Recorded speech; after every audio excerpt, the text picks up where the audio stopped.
The content update. It gave us new entities, items, and rooms. But what if I told you that every edition has hidden lore? Let's start with the entities. First, we have Sally, who is a little ghost girl that will play with any items you give her or will jump scare you and steal an item from you. Now at first glance, Sally seems like a cool Easter egg, but let's look at her model closer. She's all black with white facial features and has a dress, shoes, and some strangely spiked hair. Wait, spiked hair? That's a weird detail for the devs to add unless it means something else. And after looking at every other entity, I think that this hair actually means that Sally was a little girl that was corrupted by Seek. Let me explain. If we look at Screech's model, we see the Grumble model with Seek, goo added on top, and 2 additional tentacles that Seek most likely added. But the strange thing is that these tentacles also resemble Sally's hair. But that isn't it. If we look at Seek's chase in the hotel, he just appears out of the floor, which implies that he was outside of the hotel before chasing us. And do you know who else was outside of the hotel before chasing us? Sally. Sally, when she was a girl, could have also been the she that El Goblino was referring to. What if he didn't mean a spouse, but instead just a friend, who was corrupted by Seek, which is why he hates him as hinted by from his other lines of him and Bob jumping Seek. But that's it for Sally, so let's talk about Louie. Louie is a rat and star-nosed mole hybrid that will trade with players and give them equally valuable items. But strangely enough, Louie can be crucified despite him being a friendly rat. I mean, we can't crucify Jeff or El Goblino, but why Louie? Well, if we look at his achievement scammed, we see the tech scammer get scammed, which implies that Louie intends to scam us.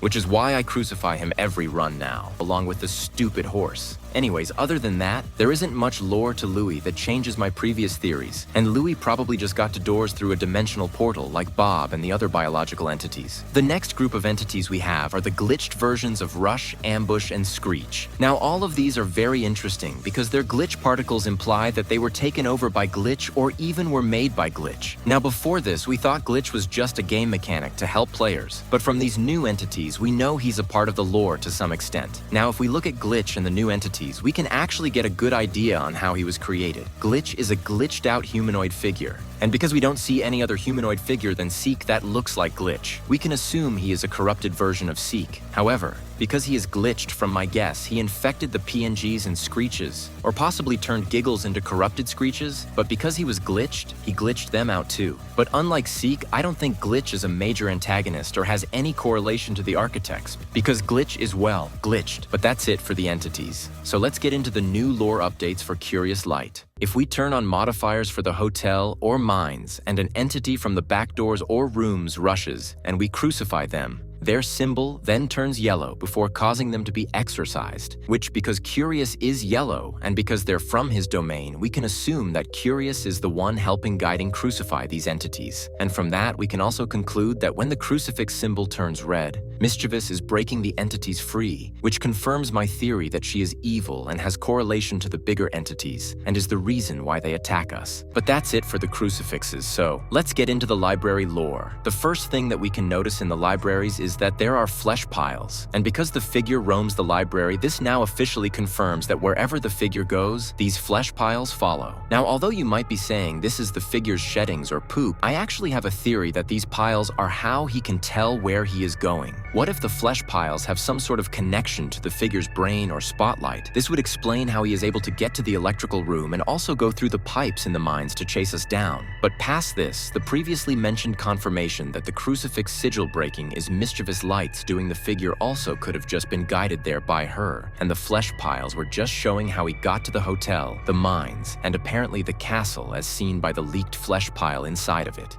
But past the flesh piles, another detail in the library is the new guiding light books that we have to use to get the code, instead of just random books, which makes sense from a gameplay perspective, but I think it means so much more. This is because these books, although have guidings, writing, and sound around them, seem like they weren't actually created by guiding, because of how they are physical objects with guiding symbol on them, which, because none of guiding's other creations have their symbol on them, means that these books can't be from guiding. All of this makes me believe that these books were not placed by guiding light, but are actually archived books about guiding light that were written by the previous humans in Doors, which further cements my humans theory. If you haven't heard it yet, the recap is that Doors is limbo, and humans access Doors through the room's portals, and would then access the rest of Doors and revolutionize it, which is why we see random items like lighters or flashlights, or why we see Bob and even Sally in a limbo-like area. However, because they were interfering too much, the architects were made and killed off the humans and made Doors limbo again. However, because there were still leftover entities from this mischievous light would use Seek to take over all of doors. These library books, not being from guiding light, would also explain how in their voice lines we see them say we would call that one, which would imply that we already know the names of these entities, which would make sense if these humans documented them in the library books we see.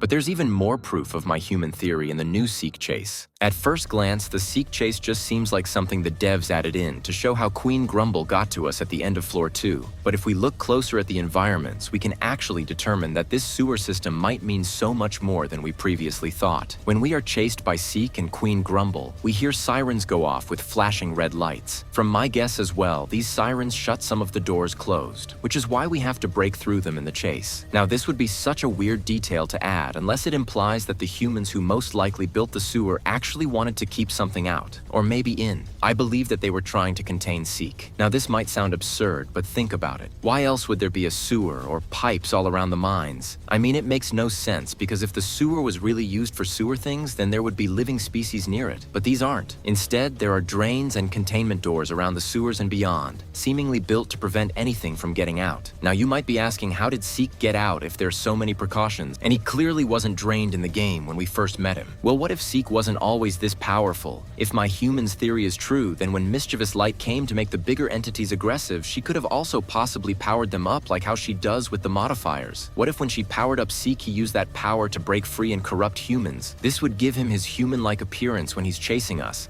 and also his ability to be almost anywhere at all times. If he did corrupt most of the humans and add them to his mass, then why wouldn't he use them to his advantage and hide Seek puddles in certain places? This would also explain all of his eyeballs, which are very strangely human. They're not like eyes and are 3D and even have blood sometimes in his jump scares, which makes me believe that they are actually human eyes. This would fit with the trend we see in the Screeches, with their eyeballs also being turned white from the red they used to be when they are Seekified. But past all of this, the most important thing that Seek would have done if this was true is kill Bob. That's right, theorists. I think that Seek killed Bob as hinted at by the El Goblino voice line where he says Bob and him jumped Seek. What if when they did this, Seek corrupted Bob, stealing his flesh, and El Goblino, not knowing how real humans work, would carry his bones back to Jeff's shop, believing that he was still alive? So from all of this, we can conclude that the content update showed us that Seek was contained by the humans and then broke out, which is why we have Seek chases. He would corrupt Sally and Bob after this. Past Seek, we also have Louie, who confirms the evolution theory partially because of his nose shape, and beyond Louie, we also now know how the figure got to the library and back. But that's it. Like and sub if you enjoyed.